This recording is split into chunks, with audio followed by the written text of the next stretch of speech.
What's raging, gamers? Welcome to Rage Quit Video Game Talk Show. Good morning, HenricK the Wreck. How you doing, my man?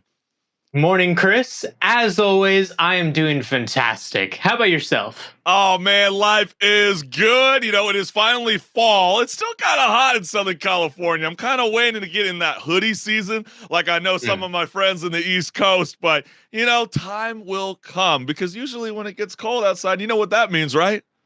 More indoors. Oh, yeah. And more gaming. Oh, exactly. Exactly. See where I'm Best going with time of the this? year. Yeah, why touch grass? Why touch grass? Play video games. But you know what's so insane today is Nintendo 64 was released on this day 27 years ago. And to celebrate such an iconic console, let's go back in time and check out one of the more bizarre, I would say, commercials that I've ever seen in my life. I don't even know you can even be allowed to do this in the age of 2023. So let's go ahead and take a look. Come on! Unbelievable! Oh man! Somebody tell me what that. Did you see that? I think I'm in love. Tommy passed out. What's going on here? I thought I plugged that hole! What's got these guys so excited? Player's Choice games for N64. Just $39.95. Look for the Player's Choice logo. Do you see the soap with the Player's Choice is just the drip on it? Everything about that commercial is a bit cringy. But when it comes to the Nintendo 64, what is like the all-time go-to game?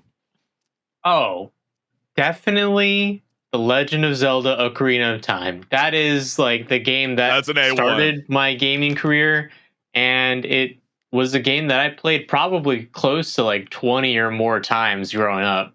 Yeah, you know what? You ain't lying about that. I'm going to actually keep it kind of simple. I got two. I mean, really what comes to mind is Super Smash Brothers. I mean, who didn't fight over for the sticks? You know, when you only had two, when you really should have had four, you know, when you're playing Super Smash. And then Mario Kart. I mean, come on. It's living the test of time where we're literally, I don't know, maybe someone have anticipated it, but who would have thought that Mario Kart would have gotten the DLC route? And to see that it's so iconic today that even the old maps are being revisited, that's insane. So congrats to Nintendo. That is something truly special. But we always like to start up the show with some very goofy content that's been circulating all across the globe. And do you play video game music when you're on a first date, HenricK? I don't know about a first date, but I mean, hey, if you listen to video game soundtracks a lot, maybe you got to show that you do that a lot on your first date and say, take it or leave it. Yeah, because I know we're going to be talking about Turbo Overkill later in the show, but I mean, that's a rock and roll soundtrack. But I'm trying to think, like, what are some of the more iconic games? This one does, and I'll let you guys know whether this is the right move or not.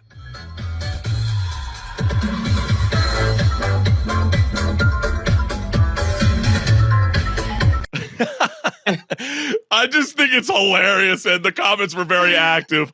One person wrote here, Electro Swing has one of the best songs out of all the emotes. Prove me wrong. Man's getting the ox every time. I don't care. And last, women hate men with confidence. So, I mean, you know, I thought it was really funny in the captions. The guy's like, welcome to the battle bus. I mean, maybe he's just trying to feel her out. Is she an EDM girl? Is she a country gal? I mean, what the heck's going on? He's got that Fortnite Riz. Oh, okay. I see you. Look at you, Pikachu, trying to catch them all. Okay. You know, you want to get set up for your next first date? Don't make the mistake. Play that battle bus music. There you go. There you go. But there's been a lot of people. And HenricK the Wreck. Yes, exactly. Approved by us. You know the drill. But you know what? We've been showing some of these legendary setups when it comes to, you know, people developing their PC kits. And one gamer took it to a whole nother level.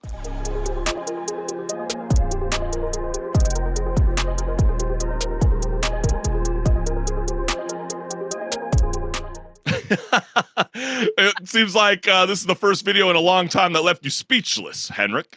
I was trying to figure out what I was even looking at, honestly. It was such a monstrosity.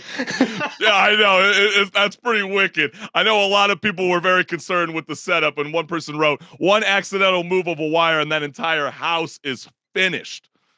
Another person wrote here, running off pure hardware. So I think you're discrediting this young lad or gal. We also got the best CS 1.6 player setup we've ever seen. So you know what? Maybe the consoles can live the test of time. Maybe, you know, like I said, a couple weeks back, my PS4, it's in my man cave. It's seeing the blue light of death. And, to see, maybe sometimes they just need to breathe and just needs to flow. Hey, you know what? That kind of reminds me of the low-powered Xbox Series S. Looks like a pile of a mess of hardware on the inside. Yeah, it probably is like that on the inside, I imagine. You're probably not lying on that one. We're no tech wizards like that, okay? So don't grill us, fam, the gamers out there. But what sort of looked like it needed an upgrade? And before I even say anything, it's like, do you even have tattoos? No, I actually don't. I don't either, man. I have this fear where I get a dream that someone's giving me a tattoo and then I wake up in sweating bullets, man. And I don't know about you. Some people, love to get iconic video game characters tattooed on their body. And oh man.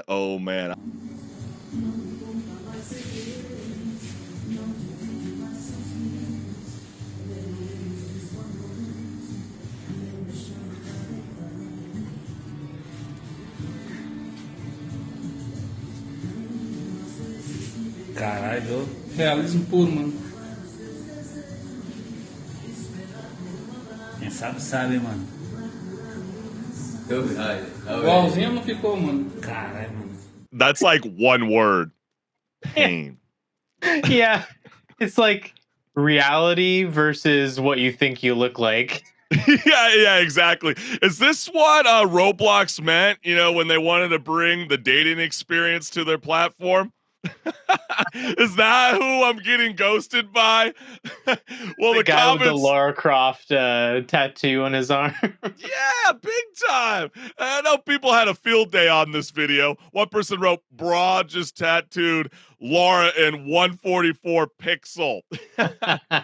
Second comment here wrote, "Larry Craft." Anyone can see that's a long heel tattoo. He probably went there to get it covered and they decided to do this beforehand. It doesn't discount the fact that that's the most ugly ass tattoo I've ever seen in pure existence. And last, definitely the Switch port. Oh, there you go. Topical. Very topical. Maybe he should have found a tattoo artist that was more for the iPhone 15 Pro. Oh, there you go. Well, man, hey, listen, don't be cheap when you get your tattoos. I guess that's all I will say. But we got a jam-packed show for everybody that's tuning in live for Rage Quit Video Game Talk Show. And while we're here, you might as well hit the like and subscribe button and the notification bell so you never miss a live show. And join the conversation. If you comment live during the show, your voice will be featured live on air. We want to hear from you throughout the show. But it is time to rock and roll. You ready to go, HenricK the Wreck? Absolutely. I'm ready to rage, and I don't know about you, but it's time. It's go time, baby. Let's get it.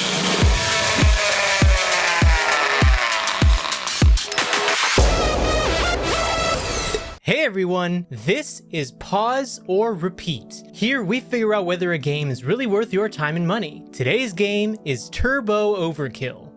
Turbo Overkill is the first game by indie studio Trigger Happy Interactive. What kind of game did they decide to go with for their first? None other than a retro-inspired, fast-paced action shooter. Fitting considering their publisher, Apogee Entertainment, was involved with Duke Nukem 3D. But how does the gameplay stack up? The gameplay of Turbo Overkill is very straightforward. You have access to an arsenal of guns that grows over the course of the game. ranging from pistols to rockets or full-on orbital lasers. Alongside this, your body is augmented with a double jump, dashes, and a chainsaw leg. Using said arsenal, you will cleave through enemies and bosses as they come across your path. The game will encourage you to experiment with all the weapons, and you are rewarded for doing so. There are also upgrades along the way and augments that you can use to further splice your body, and doing so will help dictate your playstyle. However, even with the splicing, you are encouraged to experiment since you can swap around augments to your liking. Which leads us to the story. Why are we here? This is the sort of game where the gameplay speaks for the story. The story of Turbo Overkill takes cues from stereotypical science fiction. An all-powerful AI named Sin has taken over the cyberpunk city of Paradise. As a street cleaner named Johnny Turbo, who works for the corporation responsible for Sin, it is your job to clean up the mess. One can imagine the tropes at play, and the game definitely doesn't always take itself seriously. But now the question still stands. Pause or repeat? I had a great time playing this game. It was around like 10 hours, and the entire time through, it was all about action and constantly being in these big arena fights against all these enemies at one time. And the game just got more and more ridiculous as I went on.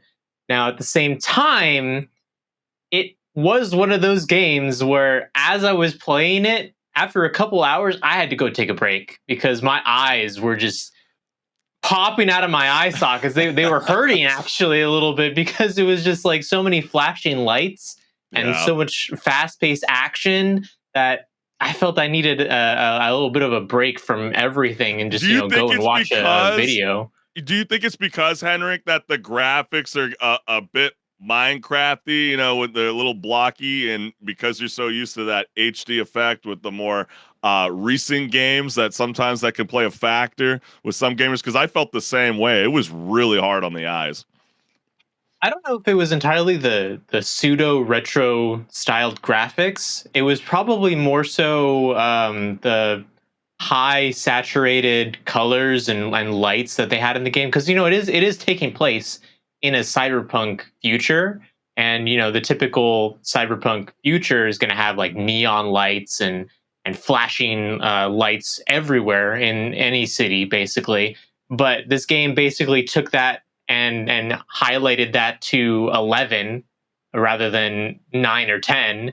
And after a couple hours of just constantly having your guns flash lights at you, it was just a little tiring on the eyes. Yeah, but you know what? This game really felt like it was meant for the PC. I just wish like we had those, because in my area where I live in, you don't really see those like gamer rooms anymore where you can like jump in, to the store and they have like 25 PCs all set up and you can have a LAN party. This seems like the kind of game you would definitely want to have a field day with. But did you kind of feel like there was a little bit of repeated boss battles throughout, as much as there's amazing, landscapes to be followed upon when it comes to Turbo Overkill? You're constantly on ground, to the ship, to the, inside like weird flesh bodies, to up in space. I didn't even know what the hell was going on half the time, but I think that's what makes it kind of fun at the same time, because you're like, there's more? Wait, there's more? Yeah. Yeah, no, it constantly kept going from place to place, and like the stakes kept growing and growing, which is great. I kind of see what you mean by the repeat boss fights, though. Like, especially, I felt like the game focused a lot on the bounty hunters that are chasing you rather than the actual AI that you're going to try to hunt down. And it maybe spent a little bit too much time on the bounty hunters, because there's 3 of them and you got to, end up fighting all 3 of them at least once. But a couple of them you fight more than once. And boss fights in an FPS has always been kind of like the genre's weak point in a sense. But I'd say there were some boss fights that didn't fall into the typical FPS tropes of, okay, there's another humanoid type enemy and you got to kill him. And that's it. There were some boss fights that were actually kind of interesting, I think. Oh yeah, absolutely. I mean, if you're into like this whole RoboCop, like Terminator kind of style play, this game Turbo Overkill is definitely for you. I mean, there is heaps worth of content that is available for you for a great price, by the way. I mean, we got to really celebrate a lot of these indie developers in the year 2023 because they've been absolutely killing it. While we're going to be talking about later in the show how $200 and $300 million projects are not the way to go in the future, according to some of these major studio companies, because it's just hard for them to actually develop new IP because, we get fixated towards these sequels, these remakes, or quote unquote spin-ups. And what I mean by spin-ups, you might think of The Last of Us multiplayer. And they never have the luxury to discover something new. So indie gamers, or developers, have really been the highlight of all this summer and throughout 2023. So, there's rumors that this game was like developed by one developer. Is that really true? I have no idea. But if that is the case, what an incredible job this person did with this game. Oh, absolutely. I think that indie games constantly are really kind of showing up AAA games a lot of the time. Big time. AAA games coming out that are just like not polished at all, you got a game like this that really does feel really polished. And I think another benefit of it being an indie game is that during its development cycle, because it was in early access for a while, all until this year, and during this development cycle, the developers got to actually keep up with the community and kind of like get feedback from them. And if any of you follow this guy on Twitter named Gianni Matrogano, you should go follow him for one, because he's hilarious. He's a voice actor who ends up showing up in a lot of these indie games, and he actually got a lot of attention on social media because he would be the guy who would take a meme and then just like voice it. And I'm saying things like, someone would type out something that Duke Nukem would say, and then he'd go and be like, I'm going to go record that line as Duke Nukem. Right. And he voices one of the bounty hunters in the game. And there's actually a really great moment, which is perfect for us because you constantly say that I always say it's just a skill issue. See, I was waiting for you to say. I got your text late last night. Go on. Yeah. So you fight this bounty hunter, right? And he says, skill issue. You're not even worth the bullets. And I beat that boss, and I got the achievement skill issue. And I'm like, okay. And what was it? Perfect. You were a part of the quote unquote 1%? Yep, the 1% that actually got it, because you have to beat that boss encounter with just your chainsaw legs and arms. And of course, I was just doing that because I was wanting to have some fun with the game. And then lo and behold, I got a 1% achievement.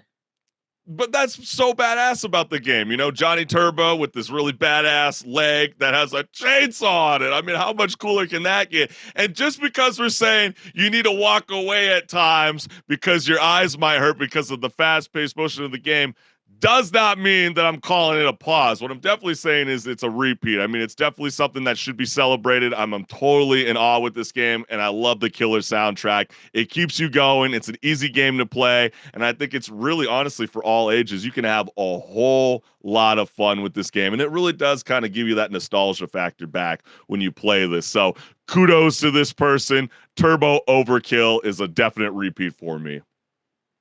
Yeah, I believe it's a repeat for me as well, considering it kind of came out of left field and it had a lot of style and grace in doing so, I'd say. Like I said, it kind of shows up a lot of the AAA games that came out this year. Yeah, go online. I mean, dude, you look at some of the reviews on like multiple different outlets. It's easily, I mean, at the lowest, it's got a 4.5 rating. Like, there's hardly anybody bashing this game. So this might be in the contender for best indie game when it comes to the game of the year towards the end of the year. We'll see. But a lot of great games dropping in the year 2023. And if you haven't had a game on your radar for a quick second that isn't a AAA game, this one should be on your list. Absolutely. Go take a look at it. See if you like the gameplay. And if you feel like you'd have even the slightest bit of fun, I'd recommend go trying it because you're probably going to have a load of fun. Oh, yeah, big time, brother. And man, you guys heard it from us first.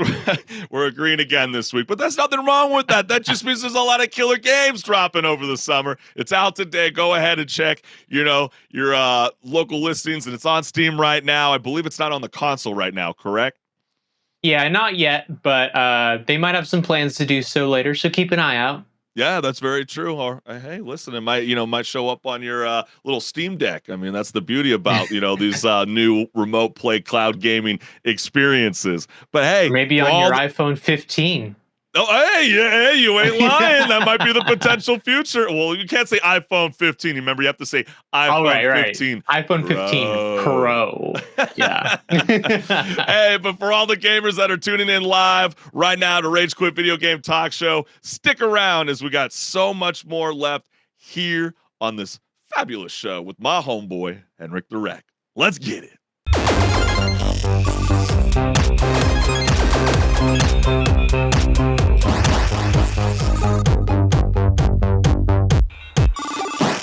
What's good, listeners? Welcome to Patch Notes, where my co-host HenricK and I discuss gaming news, industry talk, and so much more. So let's get it. Jordy Maxim Van Den Bush. You might have remembered us talking about him last season. He's better known as YouTuber Kwebbelkop, gained significant attention in August 2023 when he introduced his AI-generated virtual persona on his YouTube channel. And if you didn't know what it previously looked like, that is what it was on the right side, and that is him on the left side. And HenricK, you had some strong words about it last time. You weren't really necessarily gelling. Is it because of the yellow shirt? Did you feel like that wasn't authentic? Where's the black shirt? Hey, black shirts are the way to go, I think. But I think really it's more so, who wants this? I mean, oh, I don't mean to cut you off. Keep going. I can feel the rage coming. I'm just saying, like, who wants this? If I'm going to go watch a YouTuber, I want to see their genuine personality and not an AI recreation of them. Right, well, the YouTuber took to his channel to announce that he has taken all the criticism to heart, including HenricK, and consequently, he has made the decision to introduce the second generation of his AI persona. And let's take a look. So I decided to clone myself. I decided to make a virtual version of Kwebbelkop. However, I made a mistake. I thought that Kwebbelkop AI would be accepted and embraced. I thought people would love Kwebbelkop AI as much as I do, both for its exciting technology and its unbound creative potential. One of the arguments I kept hearing over and over was that they wanted to see me, the real me. But I kept thinking, this is the real me. This is my creativity, led by me. Every second you've been watching of this video so far has been completely AI generated. The Kwebbelkop you're seeing on the screen right now is not really me. Mind blown. Yeah. It's like, I mean, it's 3 minutes long. We cut it down for the show, but when you watch that whole 3 minutes and then he hits you with that bang right at the last 10 seconds of the video, I was quite flabbergasted. So Kwebbelkop disclosed that the entire video has been created by AI technology featuring his actual face and voice. And so fans have evidently remained unimpressed with this latest project, as the new video received a less than enthusiastic response. And here are some of the more notable reactions. The first comment that we got here live is, "Bro is blinking." What? The criticism wasn't because of a less skilled AI. The criticism was because we want no AI. So generous of Kwebbelkop to move out of the way for the real creators. Well, that was the most impressive AI used in the worst way possible.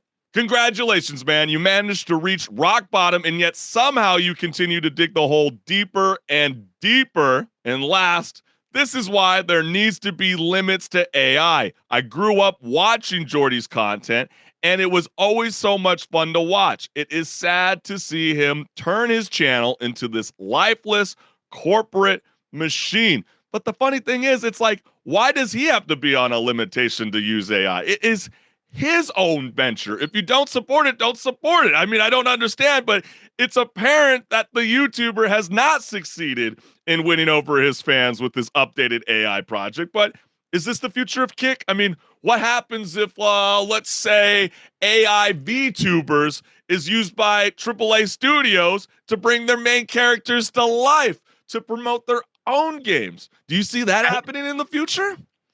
That does sound like a really interesting idea, I think. And there's some games out there that really need that right now, like Diablo 4, where a lot of the content creators just stepped away from the game because they decided, hey, this game's not got anything going on with it right now. I have nothing to make. I'm going to go make some other videos. So, hey, if the AAA studios decided all of a sudden, let's just make some AI content creators, at least they'd have some content being made about their game. I mean, how cool of a promotional asset would that be if, like, let's say, for example, there's a new Halo game coming out and they want to get the original, voiceover actor to be in a mocap suit, voicing Master Chief, showing up on a Twitch or a Kick stream as Master Chief playing his own game. I would be flabbergasted. Like, that would be the most insane, wicked thing. And a lot of people might go, Chris, that might be such a stretch. How is that even possible? But guys and girls, this is nothing new. I mean, check out the infamous Neurosama in the digital flesh. Like, this is what we mean by AI VTubers. Are you trying to flirt with pop me? me in the... What? No. Ew. Did you just copy-paste that from somewhere? No, I did not. Just look at you now. You're copying and pasting. That's programming. How embarrassing. That's literally programming. This is part of the job. How do I get extra parameters in this? Can I, like, does this just, like... Can I just do that? Weedle, I don't think we're ready for liking yet. But right now, let's stick to just copying and pasting. Maybe in the future you'll grow up enough to be able to like things, but for now, just copy-paste. These comments were cracking me up because when you see how quite intelligent these AI VTubers are, I mean, the comments were active. One person wrote, "Round of applause to the man that he programmed a real woman. The gaslighting and passive aggressiveness is on point." As a programmer, being called out by an AI for copy-pasting code should be on the same level as your own daughter calling you out for having no bitches. And I recommend giving the VOD a watch. It's remarkable that, at several moments, Neuro gives a response that illustrates she knows she's being ignored. She corrected him about her code once and provided an assist at least twice. Additionally, she showers him with as much, if not more, praise and gratitude as she does gaslight and flame him throughout the stream. So there is a lot of potential. This is definitely something probably SAG voiceover actors don't want to see or don't want to hear, but there's got to be kind of a fine line. There's got to be a balance. I mean, there is some awesome ways to utilize AI as a promotional tool, and then there could be some fearful routes. What do you say about a lot of this movement? Yeah, I think that, we're going to continue to see developments that are going to make it more and more coming out of that uncanny valley. Because if you look at Kwebbelkop's video, I mean, all the way until even when he says, "Oh, like, this actually wasn't me, it was an AI recreation," it really has that uncanny valley factor to it. It's almost at that point where you can't always tell that it's an AI, but then you have the little small details that are like, that's not an actual person. But eventually, it's going to get really, really good because it's already so good. Imagine a couple years from now, it's going to be even better than it is right now, and it's going to be really hard to tell whether or not it's AI. Say, for example, it's talking just like you or I right now. It would be hard for us to know whether or not it's an AI or anything rather than an actual person. Yeah, no, it's so true. It's going to be definitely really hard to decipher. And, everybody's trying to tackle misinformation, on social media. I don't think a readers community on X would be able to stop this, if you know what I'm saying. Like, if you got, presidents or political leaders across the globe and, people want to have a field day on you. I mean, I'm just thinking back on those hilarious videos over the summertime when they were having U.S. presidents pretending to be in voice chats on Call of Duty. That was legendary. Wait until they can actually put a visual on it. Then it's like game over at that point. It's gonna be crazy. And I mean, I say goodbye to any form of trying to prove that that's not you, because it's going to be kind of hard to prove it's not you.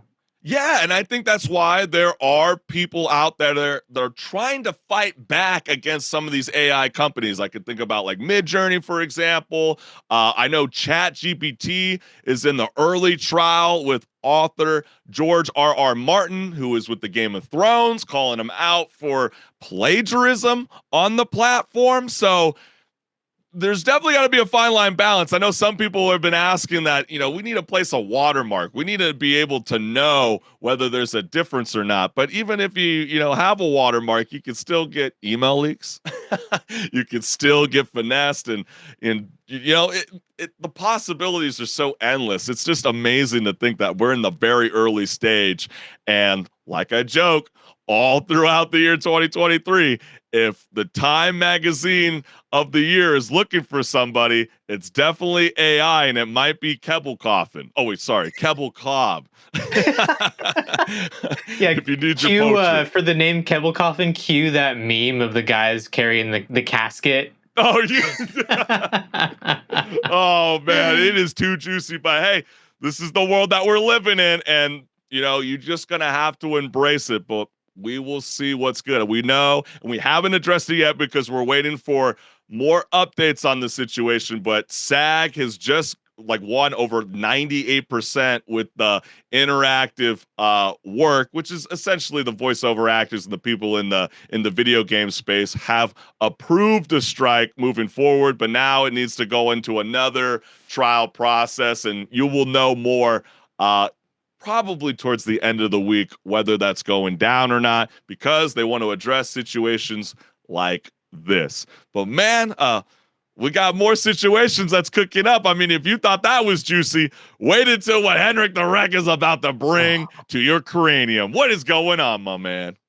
There was some real juicy details that came out this week. So, Microsoft, they own Xbox, and they've been in that huge legal battle with the Federal Trade Commission, and it finally got greenlit, so they're all good.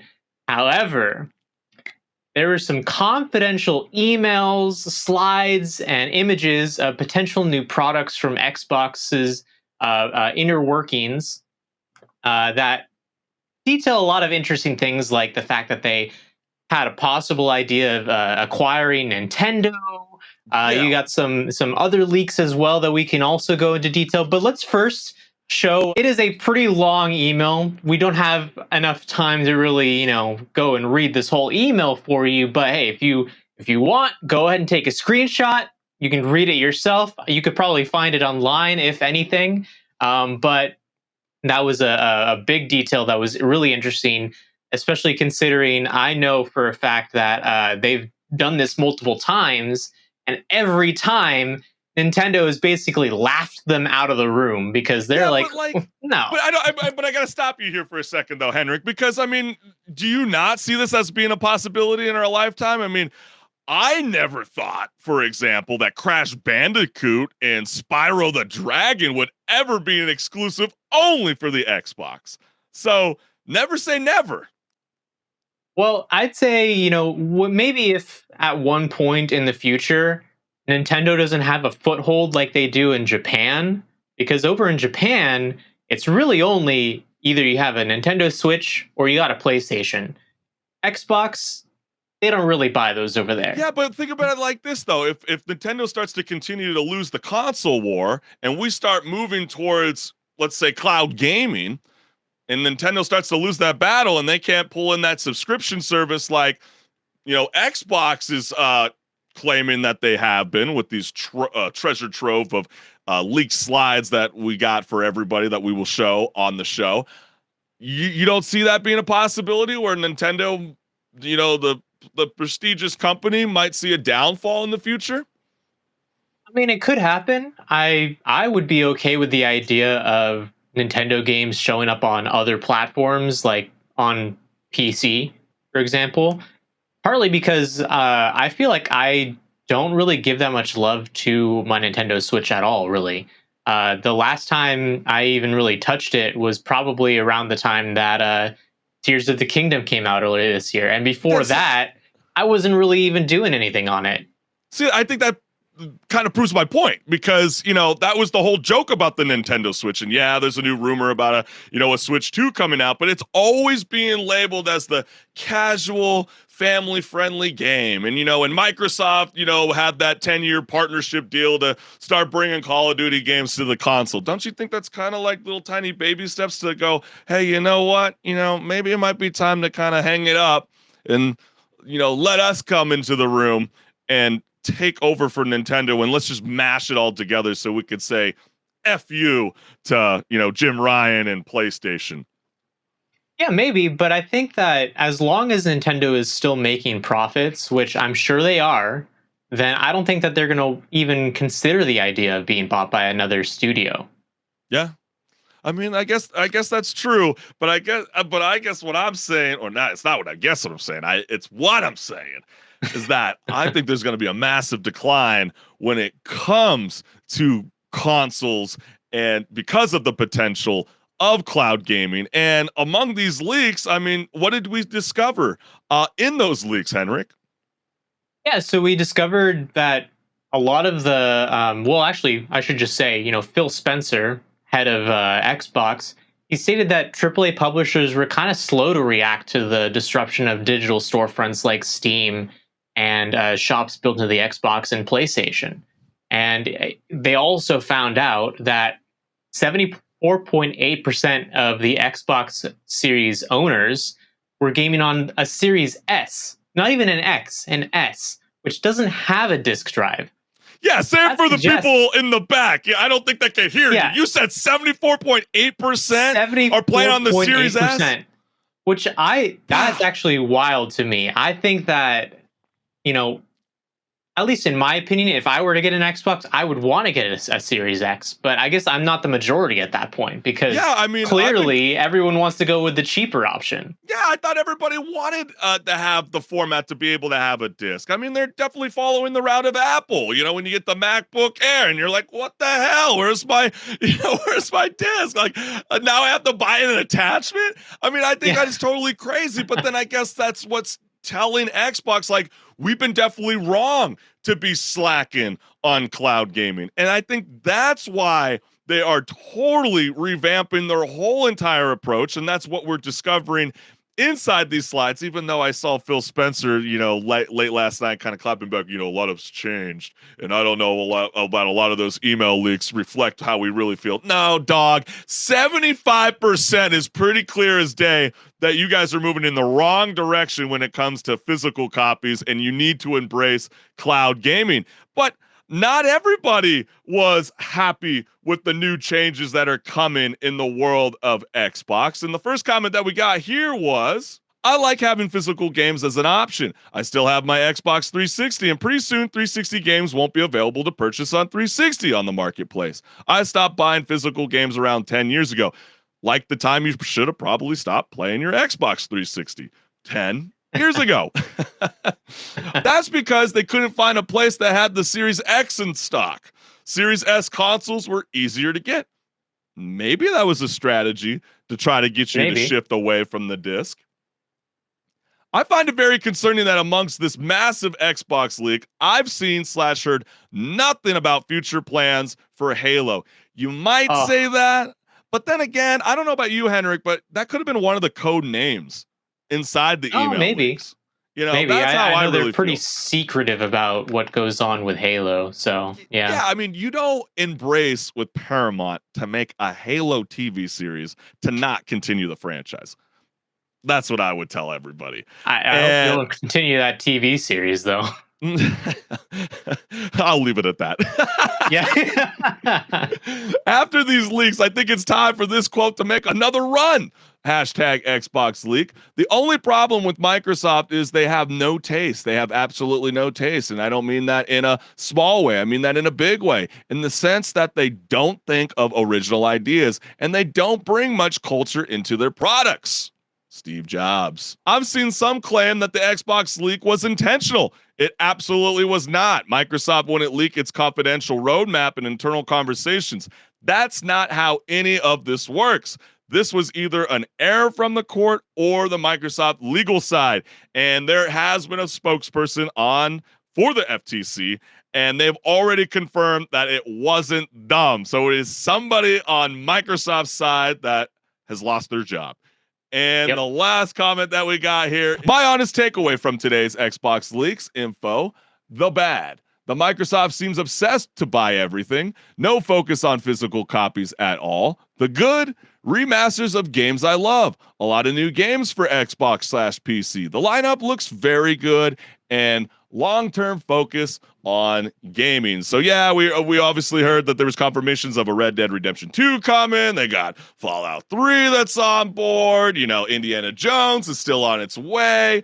Elder Scrolls 6, good luck seeing that anytime soon. An Oblivion remake. So you know, if we really like Elder Scrolls Oblivion, one remake is coming on the way. So yeah, I think that's definitely really, really cool. But like, if cloud gaming becomes more prevalent, can AAA studios survive bringing $200 to $300 million games to the cloud?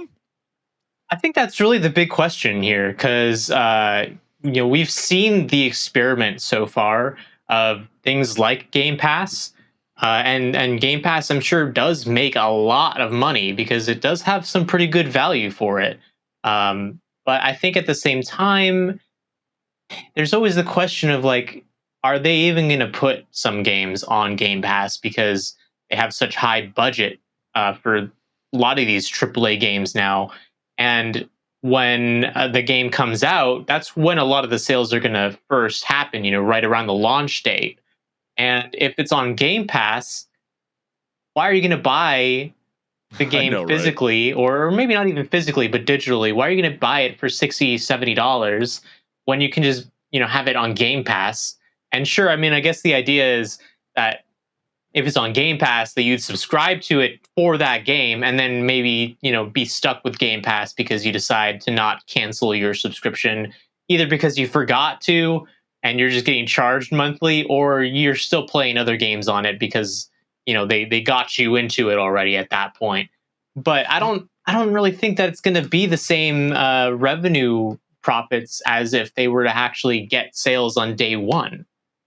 Yeah, no, I absolutely agree. And I think, you know, with games coming out like Spider-Man 2, for example, it would completely cripple the economics of that blockbuster production if it went to the PS Plus. You know, we're clearly seeing that. I mean, think about the blunder that is happening when it comes to Starfield being available day one on the Xbox Game Pass. I mean, if you look at even the Steam chart, for example, Cyberpunk 2077, and yes, we know that Phantom Liberty just dropped today, but this is last week.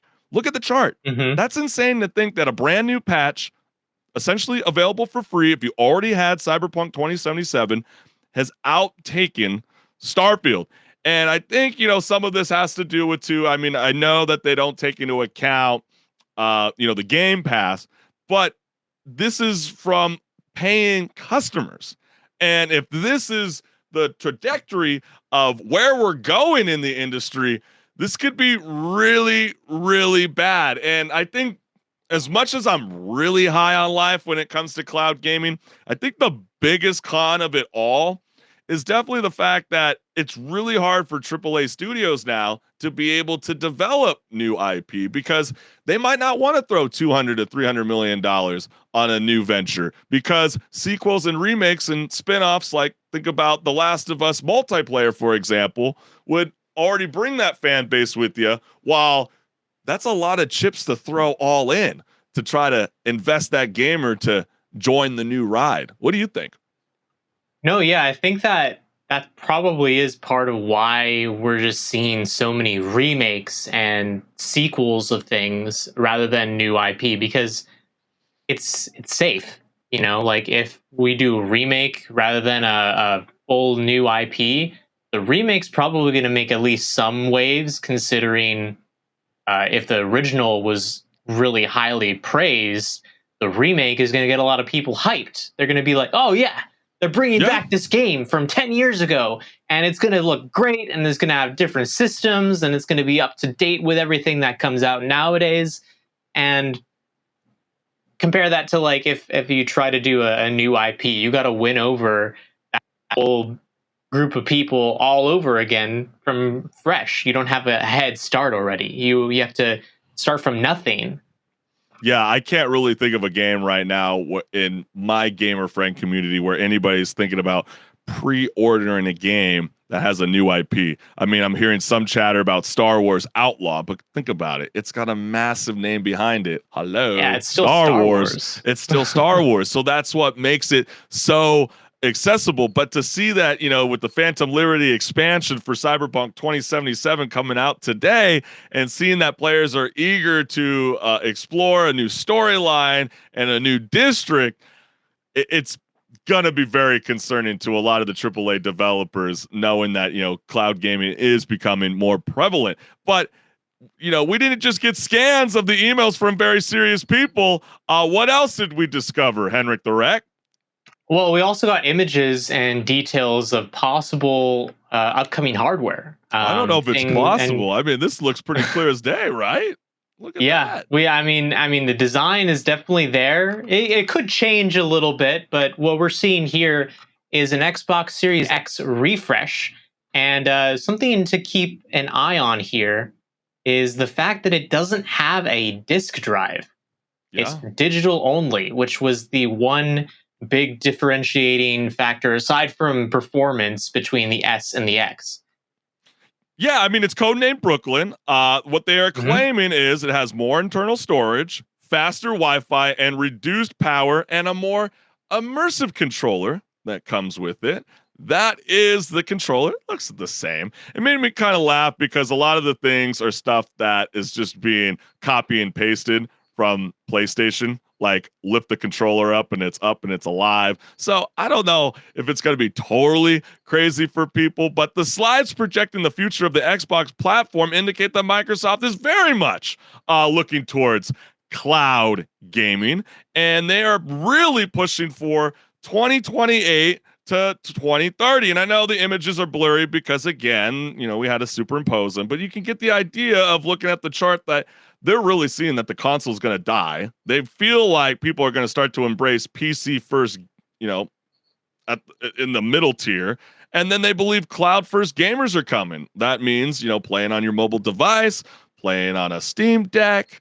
Gosh, who knows? The possibilities are gonna be endless. And what's really mind-boggling about all of this is they are killing it when it comes to the subscription service with the Xbox Game Pass. I mean, they are seeing nothing going down anytime soon. I mean, just look how long it took for Spotify, Hulu, Netflix, and Disney. I mean, it took, for example, Spotify 70 months to reach 10 million followers, 60 months for Hulu to reach 10 million subscribers. Netflix, it took them 120 months to reach 10 million subscribers, and 1 day for Disney Plus to reach 10 million. But you see here, it took them 34 months to reach 10 million subscribers. So I would say too, part of it is that they launched it at like the right perfect time when we were in the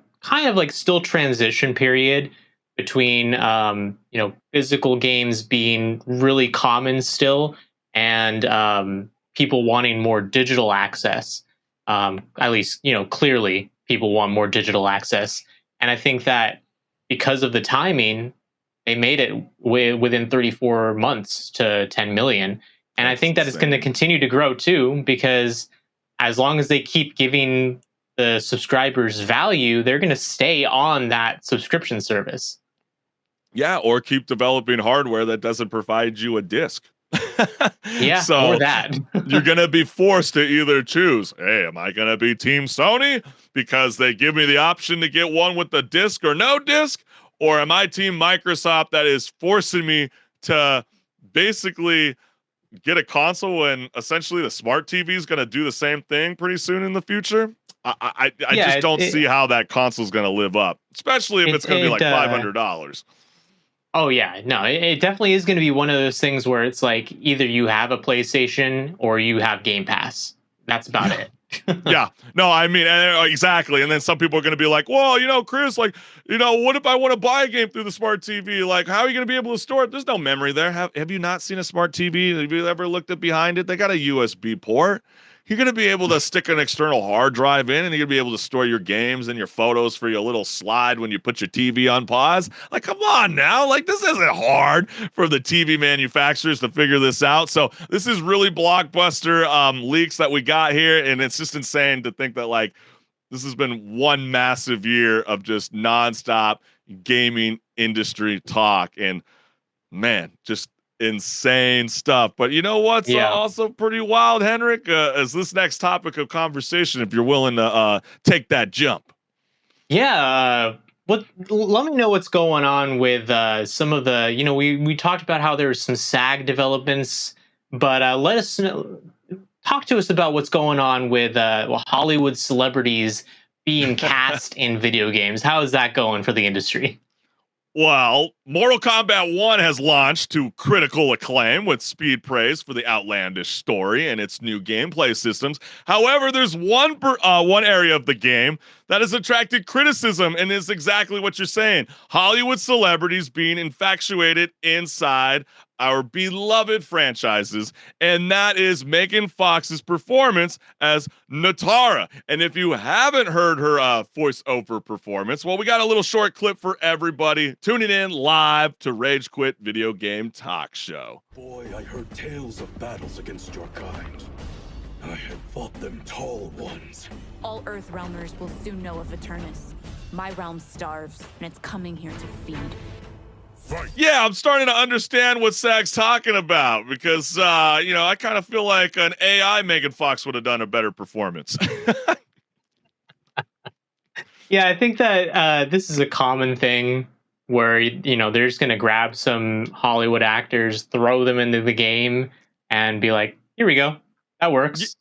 No, absolutely. I mean, this is the second time Mortal Kombat has gotten caught up in bad celebrity performance, with Mortal Kombat 11 facing similar criticism for Ronda Rousey's lackluster performance as Sonya Blade, and two major games this year, such as Mortal Kombat 1 and Phantom Liberty, starring Idris Elba along with Keanu Reeves, has led to the question: are video game developers hiring Hollywood actors primarily for marketing purposes? And the comments were active online. So let's go ahead and show the first comment here live on air. First one says, Cameron was mainly a TV actor, and Cal Kestis is Jedi Fallen Order was his first video game casting. He knocked it out of the park and really embraced the role. I have to say, I agree. I was like really hoping Ahsoka was gonna like introduce him. Like he needs his own TV series.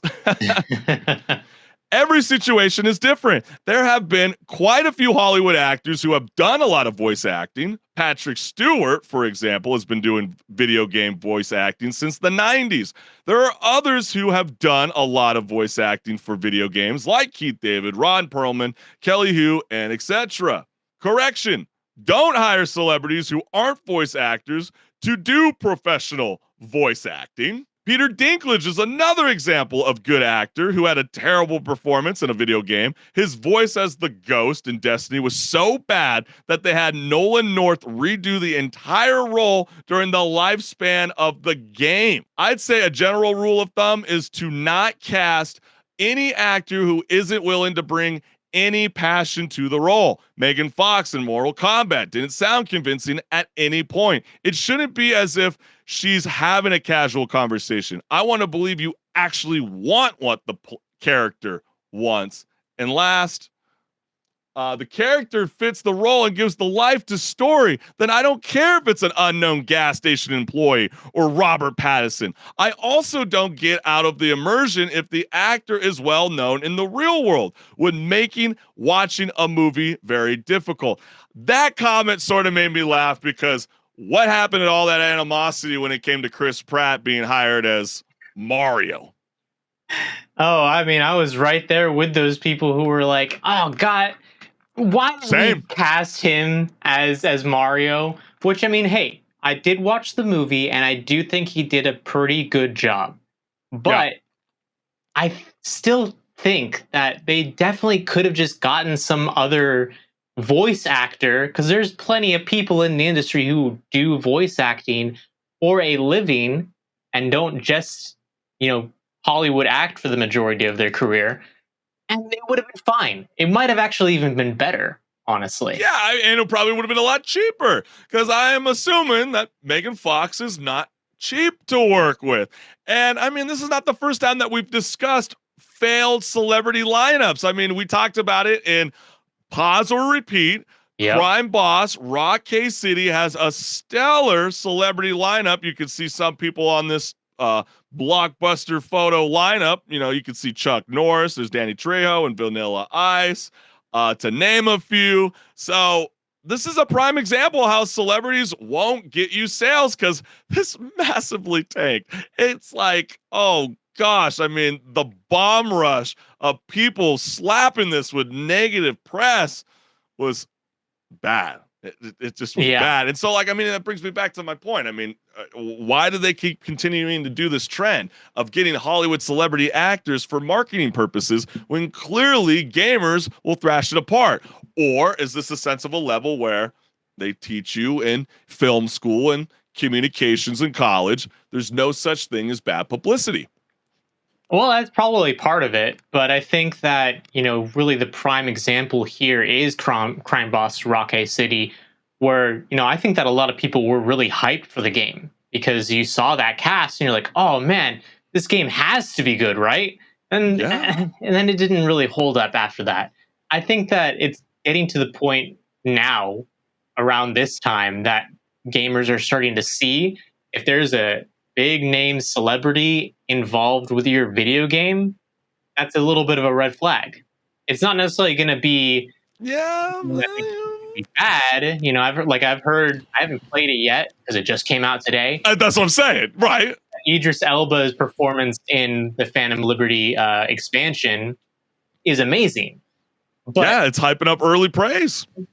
Yeah, but once again, to follow off of that commenter that we highlighted, you have to hire an actor that does care about doing a good job, wants to bring passion to the role, and not just phone it in. Are you trying to take a stab at Nicolas Cage because he wants to get into video game space? Is that what you're trying to tell me, HenricK the Red? Hey, Come on, man. What's wrong with the Gone in 60 Seconds is a fabulous film. I would say actually Nicolas Cage probably would do an amazing job as a voice actor for a video game. He did a great job in Into the Spider-Verse. I see where you went there. See, you saved yourself right there. Okay, that's fair. That's fair enough. I'll give you that. But hey, I mean, if you guys are vibing with celebrities inside video games, or if celebrities inside video games just drive you insane, comment, because we definitely want to hear from you gamers. And HenricK, our last topic, what's going on? There's a lot of upset gamers over an iconic franchise in the sports world. Tell the people what's good or bad. Well, any of our viewers, if you guys play video games, most likely you're familiar with microtransactions. And it feels like every game nowadays most likely has microtransactions. NBA 2K24 is no exception to that.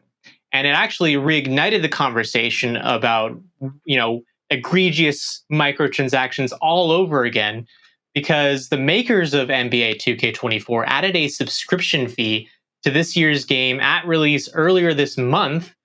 And the extra microtransaction in the game is one that players can choose to pay for if they want to unlock additional rewards. And we do have a graphic up here kind of showing, what the season pass is looking like. And you don't have to buy it. It's not a requirement for you to be able to play the game.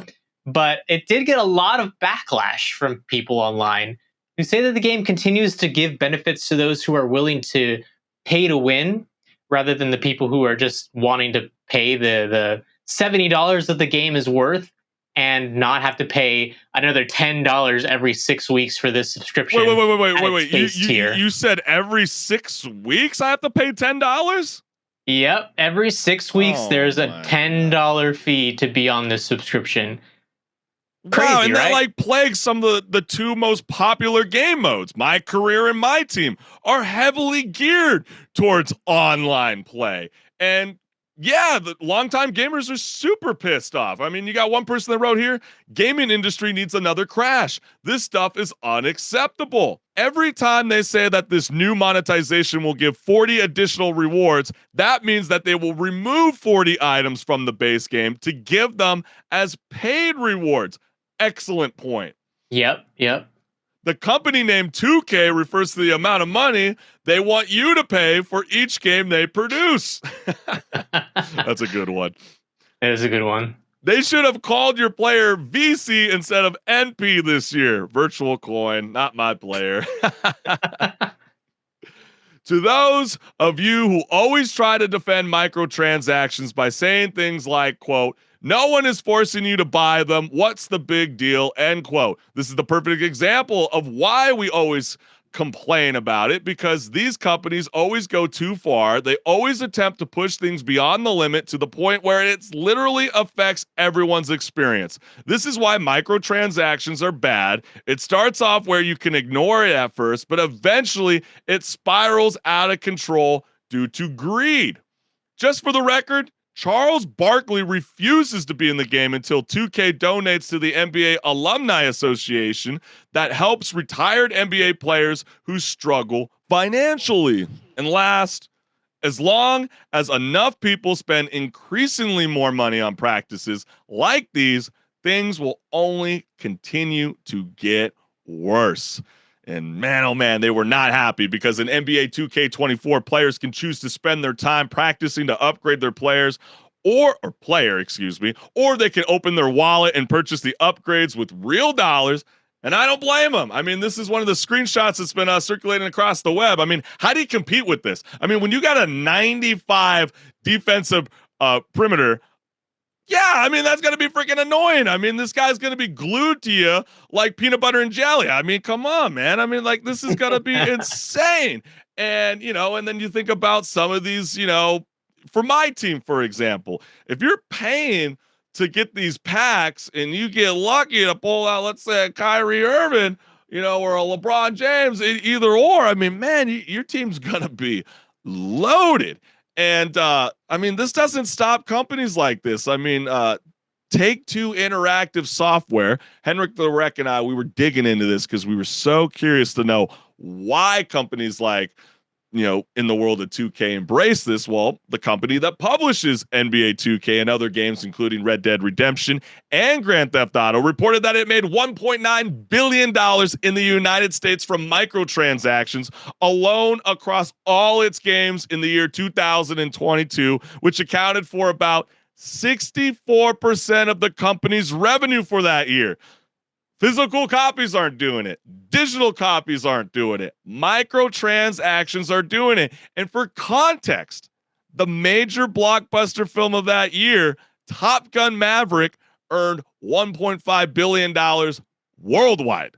Again, they made $1.9 billion in the United States alone. Top Gun Maverick earned $1.5 billion worldwide. You think this is going to stop anytime soon? Sorry, No, it definitely you gamers have will embraced not. it. No, God, considering those numbers, they have great incentive to continue their microtransaction crusade. Because why would you? If you're a company, you have to think about at the end of the day, these are companies. They are for-profit companies that have shareholders and board of directors that they're trying to appease to. And when they see big numbers like this from microtransactions, that's a green light go for them to continue to do what they're doing, because clearly it's working. They're clearly making money, and it's not going to stop until us as the paying customers stop giving them our money. Right, and boycott, but you're not, because we always see those videos all the time where they're like, "Hey, babe, don't bitch when I pay $300, for the new game." And the crazy part about this is with NBA 2K, your player resets when the new game drops. You don't get to bring that player with you. All that real life money that you invested in this game is for 365 days worth of fun. Like, dog, you need a reality check. Like, if that's how you roll in life, spending all this money on microtransactions. And I know a lot of people want to take stabs at Take-Two Interactive, but they're not the only ones. I mean, Electronic Arts, they're always being made fun of. Man, they're this money-hungry machine. I mean, they produce games like FIFA, which is, now changed to Sports FC. But we're talking FIFA for the moment, because this statistic that I'm about to grill into your head is from 2020, and they made games like FIFA, Madden, and Need for Speed, all seeing huge dollars in microtransactions. And in 2020, the company made $1.5 billion in the US just from its Ultimate Team game mode in FIFA. One game. Yeah, and I'd say, honestly, a lot of these free-to-play games are probably the worst offenders of this. Giving an example from EA, Apex Legends is free-to-play, and I guarantee you that's a money printer for them, because they constantly are having sales in their shop. They have a battle pass. They have, collection events where you can, pay money for more cosmetics. There's so much monetization in that game. And even if you or I doesn't necessarily, pull out our money and then say, here, let me buy all this, there's people out there who look at that and say, oh man, I need this skin, or I need this heirloom, or I need this part of the game unlocked. And immediately they're just gonna, not even think about it twice. They're just gonna pay for whatever they need to pay for. And that's true, but also, to be fair, when you're comparing things to like Xbox and Fortnite, for example, a cosmetic skin's not going to elevate your game. Compared to like NBA 2K, you start getting a 94 player on my team, or you start to upgrade your, my player, and you start to compete in online play, you're like, dude, I just want to play the game when I paid it at the base level of $70+, and I didn't want to pay for all the extra expenses. I didn't want to pay for the subscription fee. And now I can't even enjoy the online experience that I've loved for the past 5 years because you guys wanted to implement this new model. It's a shame. It's unfortunate. Oh yeah, that's true. That's true. Yeah. I mean, I think that the thing that a lot of people can't really defend, and at least shouldn't, is, it's one thing to have those cosmetic things that you can buy that don't do anything but just look nice. And then it's another thing to be like this, where you're literally just saying, I can pay $20 and get ahead of the person who didn't pay $20. Exactly. And so when you see that microtransactions are completely dominating the scope, and you see Take-Two, and you see Electronic Arts, and you see, the new Grand Theft Auto about to be coming out, and there's, there's been speculations over how my team, and more on the lines of my team, has been fueling a gambling habit with young gamers, because essentially you're paying money in, you don't even know what's going to be in that pack of cards. It's like buying a Pokemon deck. You're going to rip the pack open, and then you're just going to hope and pray that you get the player that you want. So, I mean, who knows? I don't see this going away anytime soon. They're going to be embracing it, because clearly, as we were kind of saying at the top of the show, it's really difficult for a lot of the AAA studios to develop new IP, because they don't want to invest $200 to $300 million on a new venture because they're not too sure whether gamers will really want to embrace that, because sequels, remakes, and spin-offs have been dominating the scope of the video game world. So this is a big excuse that I could just hear the developer saying, well, this is what helps us fund our new IP. This is what helps us build upon it. But hey, I mean, as long as you, the gamers, stop buying, or if you keep buying, why would they stop? Again, 64%. I mean, that's a lot. Yeah. And if they're saying as the excuse, like, oh, this is just a way for us to fund our other ventures, you're basically then selling these games as a Kickstarter project. Yeah. I mean, it's totally wild. And I'm just glad to say I'm not one of those people that have given any money to 2K, and I have not invested $2,000 into your game. But hey, I mean, if it's for you and you like it, join the conversation. We always love to hear from you guys live during the show. But man, this has been such a jam-packed show for everybody that's been tuning in with us live on Rage Quit Video Game Talk Show. And if you've made it this far, you might as well hit the like and subscribe button and the notification bell so you never miss a live show. And HenricK the Wreck, I know you always got something cooking up on your YouTube channel, and let the people know what's good. Where can they find you? Yeah, so you can find me on YouTube, Instagram, Twitter, and TikTok. And I do post every Friday a video about either a game to play or a game that's in development and needs a little bit more attention because it looks awesome. And this week, it's another in development soapbox, so stay tuned for that. Hey, that's what's good. And if you want more interviews along in the music scope, film, and so much more, join my website, chriscollinshow.com. You will see endless content there. But for now, we will see you live next Tuesday at 10 a.m. Pacific Standard Time. Go buy a new game. I think it's that time. Fall just started. I think it's time for you to play something new. But for now, we'll see you next week. Get ready to be inside. Yeah, be ready to be inside. And we will see you next week, fam. Peace. Yep. See you next week, everyone. Time to rage again, then. Yeah, that's right. Let's rage.